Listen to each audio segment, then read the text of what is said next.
नमस्कार भाई और बहनों। कर्नाटक की सियासत में आज एक ऐसा धमाका हुआ है जिसने पूरे देश के पॉलिटिकल गलियारों में हलचल मचा दी है। क्या सच में DK शिव कुमार ने प्रधानमंत्री नरेंद्र मोदी से सीक्रेट मुलाकात की है? क्या इस मुलाकात के पीछे कोई बड़ा गेम चल रहा है? और क्या सिद्धारमैया को अब अपनी कुर्सी बचाने के लिए नई चाल चलनी पड़ेगी? लेकिन असली सच अभी बाकी है। मैं हूं अमृत और आप देख रहे हैं डेडली रिएक्शन।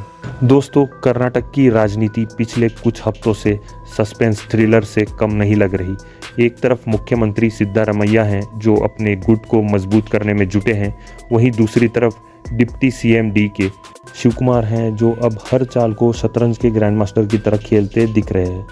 बात शुरू होती है उस सीक्रेट मीटिंग से। हाँ, वही मुलाकात जो बेंगलुरु के एक हाई प्रोफाइल इंफ्रास्ट्रक्चर प्रोजेक्ट के बहाने हुई, लेकिन जिसके अंदर राजनीति की गंध साफ आ रही है।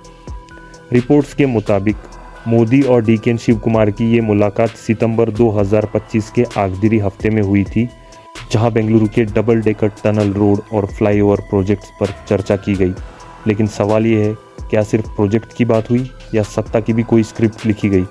अब ध्यान दीजिए, इस इंटरव्यू में खुद DK शिव कुमार ने कहा कि मुझे प्रधानमंत्री ने पीठ थपथपाई और कहा, very good DK, continue your work. सुनने में ये एक सामान्य लाइन लग सकती है, लेकिन राजनीति के अंदरूनी खिलाड़ी जानते हैं कि ये शब्द कभी यूं ही नहीं बोले जाते।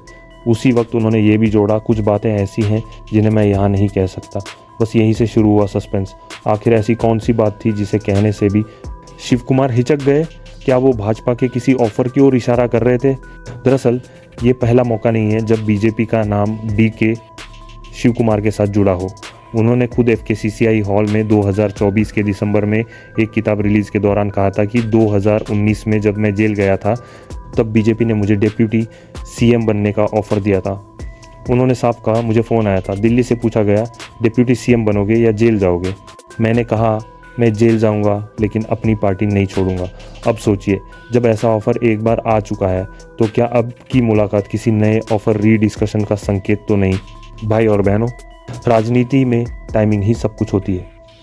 जिस वक्त सिद्धारमैया का कैंप कैबिनेट सर्जरी की तैयारी में था, यानी मंत्रिमंडल में 15 नए चेहरों को शामिल करने और 15 को बाहर करने की बात चल रही थी, उसी वक्त शिव कुमार का मोदी से मिलना सियासी भूकंप से कम नहीं।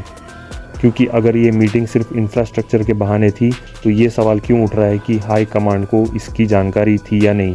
कई वरिष्ठ कांग्रेसी नेताओं ने ऑफ रिकॉर्ड कहा है कि DK की हर मुलाकात पार्टी लाइन से बाहर जाती दिख रही है।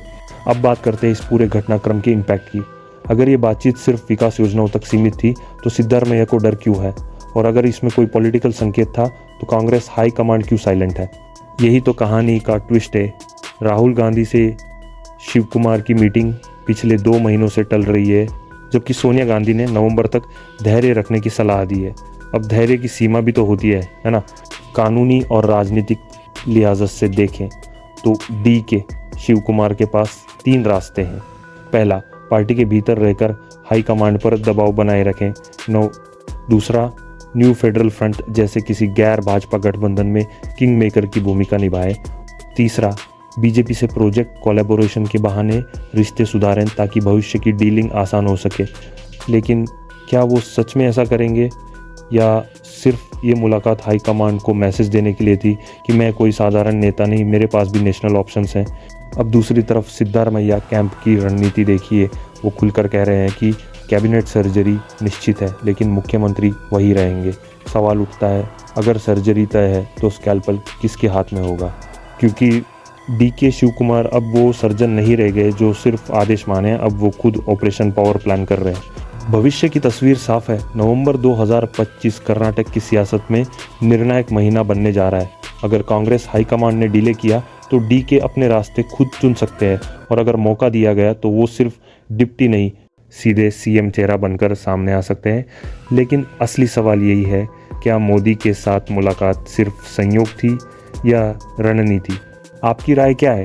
क्या DK शिव कुमार कांग्रेस में रहकर ही मोदी कनेक्शन का फ़ायदा उठाना चाह रहे हैं या फिर ये किसी बड़े सियासी फेरबदल की तैयारी है? कमेंट बॉक्स में ज़रूर लिखें। मैं अमृत डेडली रिएक्शन चैनल से आपके विचार ज़रूर पढ़ूंगा। अगला अपडेट 48 घंटों में इसी चैनल पर लेकर आऊँगा।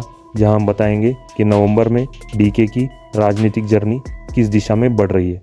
ये जानकारी उपलब्ध स्रोतों और आधिकारिक रिपोर्ट्स पर आधारित है,